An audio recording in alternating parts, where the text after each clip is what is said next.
Yes, people, what's going on? Welcome back to United View. Welcome to another Flex's View, man. As you can see, I'm in the TalkSport studio right now.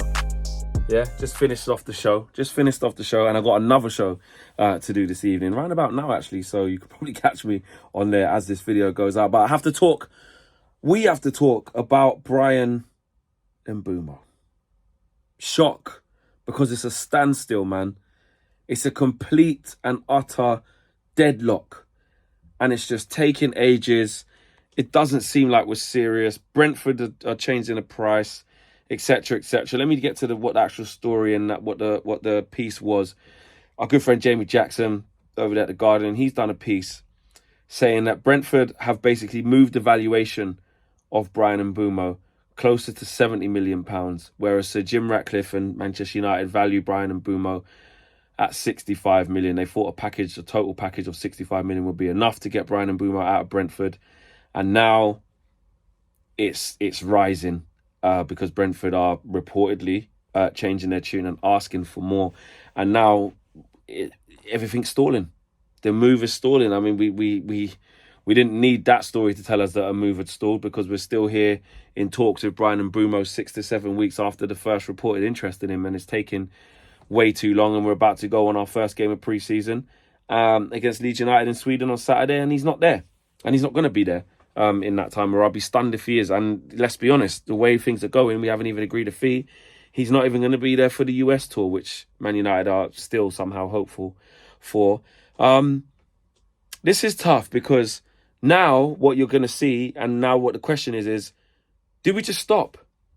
Do you stop negotiations? You know, we've been waiting for this guy for 6 weeks now. 6 weeks plus we've been waiting for Bryan Mbeumo. He said he wants to come to Man United, which is probably why we've been a little bit more relaxed, because he signalled his intent to join us and us only. But also, what is a fair price for Bryan Mbeumo? What is the price that we shouldn't go towards? Man United's pushback is that we keep making, bad decisions in the transfer market.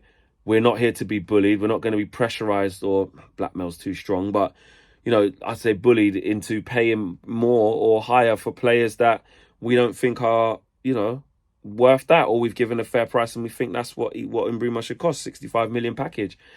But listen, it's football and it's business, and Brentford have every right to try and charge what they want, whether we think they're taking the biscuit or not, whether we think that they're going to get that money or not. It's their right to do that. They're also comfortable on the other side, the same way we're, potentially comfortable with the fact that Mbeumo has chosen us, so we're not going to be held to ransom.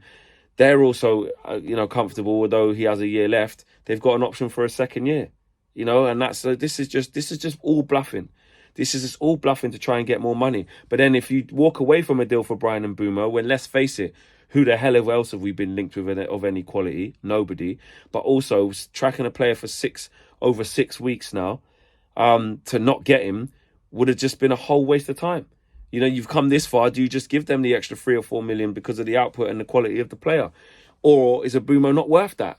If you're going north of, 65 million, how much is too much? How much is too much, man? I really want Bryan Mbeumo. I think he's going to be a great signing if we can actually get it over the line. But there has to be a cut-off point. I don't think it's now. I think, look, things can change really quickly. Look what happened with Andrea Berta at Arsenal, where they've basically waited for the Gyökeres thing. They didn't know what the price was. They've waited and they've ended up getting a good deal. Things can change very quickly. The only way this can come across as not that deep, not that bad, is if we don't pay 70 million for Bryan Mbeumo. If we come out of this and we've paid it anyway, and it's taken this long, then that's negligence, isn't it? I don't know what we're doing. Like, we can't on one side say we want to support Ruben, we want to give him the players and stuff like that, and then it's coming to it and look at us, and it's draining. It's draining on us. It's draining on us fans. It's draining probably for the players, who want want to know what's going on, and more importantly, it's draining for Ruben Amorim. This is the guy who's been tasked with turning us around. He hasn't done well since he's come in. It's been absolutely shocking. He needs new players to start undoing this mess. And at the first holder, we're getting drawn into a transfer saga with Brentford. And look, like I said, I was calm about this. I tried to be calm.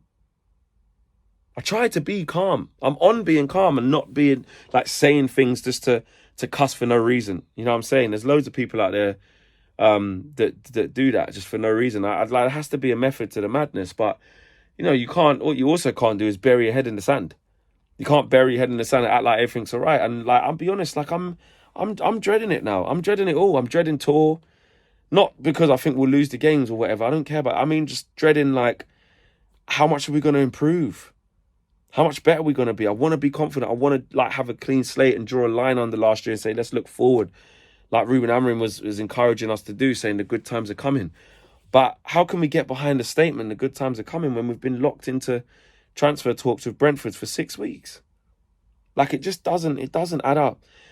But at the same time, we have to understand, listen, I get it. It's not what we want to hear, but transfers do take time.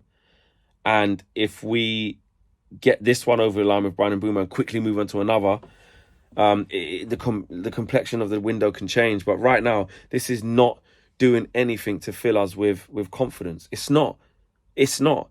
If we would have got Cunha and Mbeumo as quick as we thought we was going to get them, we thought we were starting to be onto something.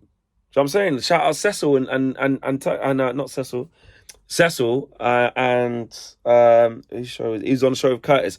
I saw a clip going around of like them being a little bit worried about us, saying, look at Man United, they're getting Cunha and Mbeumo, and I'd have them, man. Look at what's going on. Fast forward 6 weeks, look at us. Look, we still only got one in.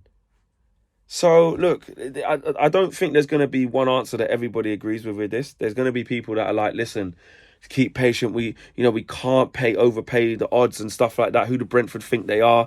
Walk away now. There's going to be some of you say that. Let me know if that's what your opinion is. And there's going to be other people that are like, listen, we've come this far. Typical Man United. Yes, we don't want to overpay, but you're committing to 65. Use the extra money from, I don't know, a sale. You know, that's probably why we're trying to wait as well. Use a little bit of extra money from that and just pay it. Look, use the money from Elanga or Alvaro Carreras, who's going to Real Madrid. There's sell-on fees. Take a few million from that. Just top it up and give Ruben the player. And I'm tempted to really go down that route, to be honest. I'm leaning more towards that because as much as I don't want us to overpay for players and do anything stupid, we're already committing, 65 million package. So if they want a few more million, I would like to think we can find it. But clearly, obviously, with the situation we're in, I understand that that's not always possible. So listen, man, it's a total mess, and it's just not filling us. I'll speak for myself. It's not filling me with any confidence. That's the key. It's not filling me with any confidence, man. Even a guy at a train station today, big him up, man. He's probably watching this now. He come up to me, he's putting my ticket through. He's like, Flex, what's going on? Are we going to get him, Mbeumo? Are we going to get him? I said, bro, I think we will, but like, it's just going to take more and more time. And the fact that Bryan Mbeumo could not potentially be on the US tour after being interested in him in this amount of time is just so bad. But Brentford are playing hardball, man. They put in a bid for Amari Hutchinson that got rejected, and now they might have to pay more for him because that release clause has expired. So they're obviously trying to get a right winger as well. So I do think we'll get Bryan Mbeumo, but the length of time is scary. And you know, you talk about time for him to settle in and time for us to start moving forward. When is that going to happen? I don't know. Smash a like on the video, peeps. Subscribe to the channel if you are new. I'm out of here, man. Take care. Peace.